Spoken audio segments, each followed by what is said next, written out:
And Ukrainian President Volodymyr Zelensky says he hopes for a ceasefire with Russia starting on Monday, adding that he will be waiting for Putin in Turkey, referring to the Russian president's offer for direct peace talks in Istanbul.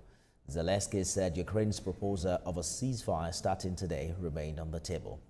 Early on Sunday, he insisted there must be a full temporary ceasefire in place before the negotiations proposed by Putin could start. Vladimir Putin has rejected the ceasefire offer and instead proposed restarting direct talks with Ukraine in Istanbul. Also, United States President Donald Trump posted on his social media page that President Putin doesn't want to have a ceasefire agreement with Ukraine, but rather wants to meet on Thursday in Turkey to negotiate a possible end to the bloodbath, adding that saying Ukraine should agree immediately. Russia's full-scale invasion of Ukraine, which began in February 2022, has killed hundreds of thousands of soldiers and triggered the gravest confrontation between Russia and the West since 1962 Cuban Missile Crisis. In the first weeks of the conflict, Russian and Ukrainian negotiators held direct talks in Istanbul, but failed to agree to halt the fighting. Let's bring in Global Affairs Analyst Jide Ojo. Dr. Ojo, thanks for joining us on The World Now. President Zelensky, we understand, is pushing for a truce and a potential meeting with his Russian counterpart in Turkey. Do you consider this a chance for success? Thank you, Nifemi. Good afternoon, everyone. It's a chance for success. The last time the two leaders have met face-to-face was in March of 2022, shortly after the Russia invaded Ukraine. And since that time, been 3 years plus now, nothing has happened in terms of a truce or ceasefire for 3 years plus. And as you said in that background, there are hundreds of thousands of people have died.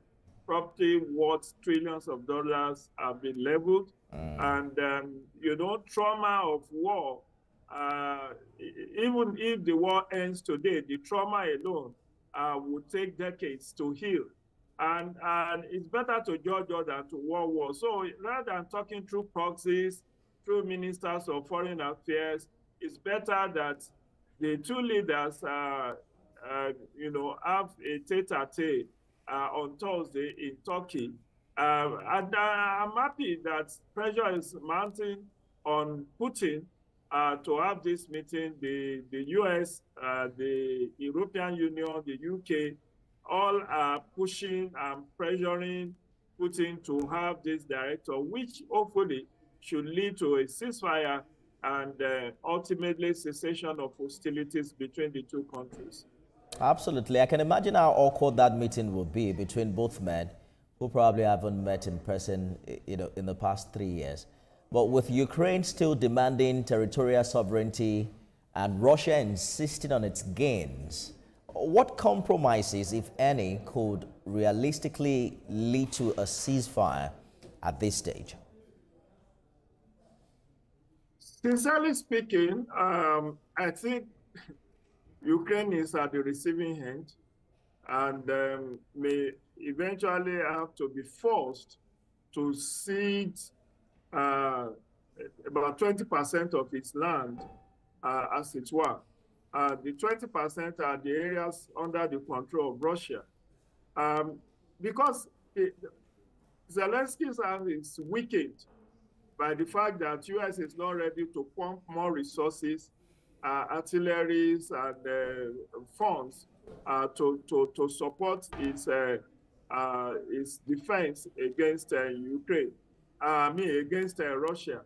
And you recall that under Joe Biden, every time that Zelensky goes to Washington, he comes back with billions of dollars in commitments, military support, funds, and all of that. But since Donald Trump took charge on January 20, he has made it very clear that there should be no more, or there would be no more grants to Russia. In fact, to Ukraine. In fact, you will see that they just had a mineral resource deal where U.S. is hoping to recoup all its investments in Ukraine through the exploration of valuable mineral resources in Ukraine.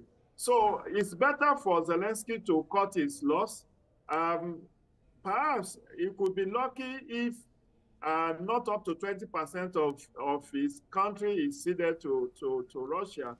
And you know that Putin has also called for disarmament of Ukraine, that the Western world, European Union, America, you should stop funding and supporting Zelensky with arms and ammunition. But if that happens, then that would be a walkover for Russia.